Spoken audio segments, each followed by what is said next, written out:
Domingo, dia 19 de outubro de 2025, 29º domingo do tempo comum.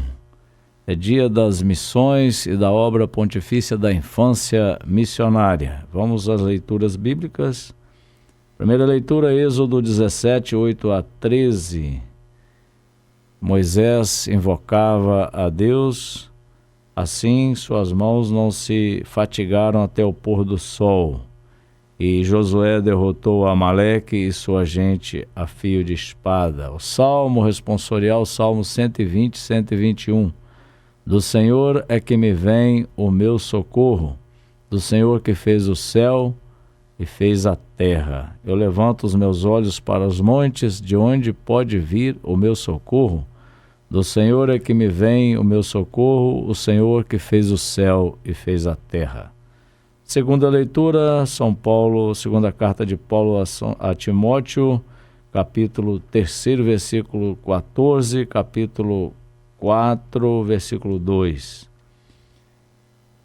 Toda a escritura é inspirada por Deus e útil para ensinar, para argumentar, para corrigir, para educar na justiça, a fim de que o homem de Deus seja perfeito e qualificado para toda boa obra. Por isso, proclama a palavra, insiste oportuna e inoportunamente. Argumenta, repreende, aconselha com toda paciência e doutrina. Ouçamos o Evangelho de Lucas, capítulo 18, versículo de 1 a 8. Naquele tempo, Jesus contou aos discípulos uma parábola para mostrar-lhes a necessidade de rezar sempre e nunca desistir, dizendo: numa cidade havia um juiz que não temia a Deus e não respeitava homem algum. Na mesma cidade havia uma viúva que vinha à procura do juiz pedindo: faze-me justiça contra o meu adversário. Durante muito tempo o juiz se recusou. Por fim ele pensou: eu não temo a Deus e não respeito homem algum. Mas esta viúva já está aborrecendo. Vou fazer-lhe justiça para que ela não venha agredir-me. E o Senhor acrescentou: escutai o que diz este juiz injusto. E Deus não fará justiça aos seus escolhidos, que dia e noite gritam por ele? Será que vai fazê-los esperar? Eu vos digo que Deus lhes fará justiça bem depressa. Mas o Filho do Homem, quando vier, será que ainda vai encontrar fé sobre a terra? Estão aí as leituras deste domingo. Uma pequena meditação, a primeira leitura do livro do Êxodo. Moisés de mãos elevadas ao céu. A oração é o ponto essencial da liturgia desse final de semana. Essa vida que está ameaçada pelos opressores e a intercessão de Moisés, intercessão que é súplica para o combate da vida. Nós vimos no evangelista Lucas a insistência da viúva diante de um juiz maldoso. Também aqui nós temos a viúva enquanto aquela categoria mais vulnerável de sua época, que insiste, que suplica. A fé como o grito da nossa pobreza, da nossa humildade diante do Criador, da nossa confiança.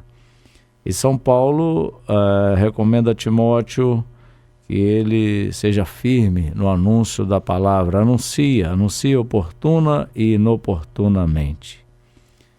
Gostaria de pensar sobre a oração. Oração não é uma negociação com Deus, mas é a interlocução. Nós somos seus interlocutores, filhos e filhas que dialogam com Ele. Por isso toda oração sincera é uma relação dialogal. Sou eu que falo, sou eu que escuto. Ele também se pronuncia na realidade, no fundo do coração, na vida. O diálogo sempre não pode ser um falar sozinho, como se Deus fosse apenas alguém que atendessem os nossos desejos, mas ele também, como nós dizemos na espiritualidade cristã, também tem sua vontade, tem suas horas, suas interpelações. na história, na vida de cada um de nós e de todo o ser humano, de toda a criação, onde Deus manifesta o seu amor. Por isso que rezar é estar em constante diálogo com toda essa dimensão de alteridade de outro. Muitas vezes a gente corre o risco de falar sozinho, como se isso fosse oração. Também precisa escutar, por exemplo, quando a gente para ouvir a palavra de Deus ou celebrar a liturgia na igreja, a gente está sempre em diálogo com os outros, com Deus, com o mistério. Então é o lugar, é a hora da gratuidade, como diz um grande teólogo, a oração é sempre o tempo da gratuidade. Quando no meio de tantas coisas eu reconheço que eu preciso escutar e dialogar com aquele que me conduz. É também daí que nasce o compromisso com o reino de Deus. Uma oração só é autêntica quando a gente fecha os olhos e depois da oração a gente fica com eles mais abertos ainda para a realidade que nós vivemos.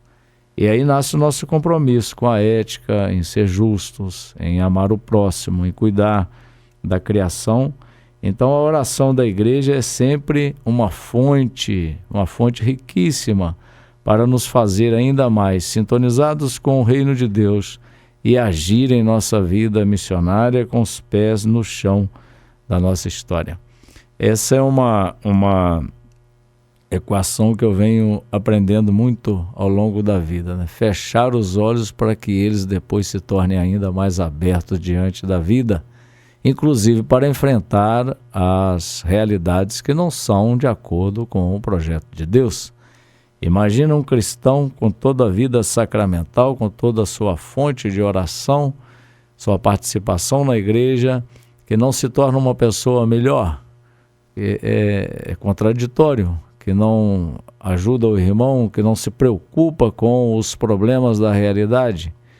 Então, rezar é manter a nossa vida, essa fonte, essa chama que nos alimenta, que nos sustenta no dia a dia para cumprir a nossa missão. É tão bonita essa imagem da viúva, que uma pessoa que não era contada na sua época diante de um grande juiz, inclusive maldoso. Imagina como são essas figuras, né? E uma pessoa simples suplicando. Assim a gente também, na humildade da gente, vai pedindo a Deus a força para enfrentar também esses grandes desafios que temos no dia a dia. Vamos focar então nesse final de semana, refletir sobre esta palavra oração, a verdadeira oração cristã que a palavra de Deus nos ensina, nos recomenda.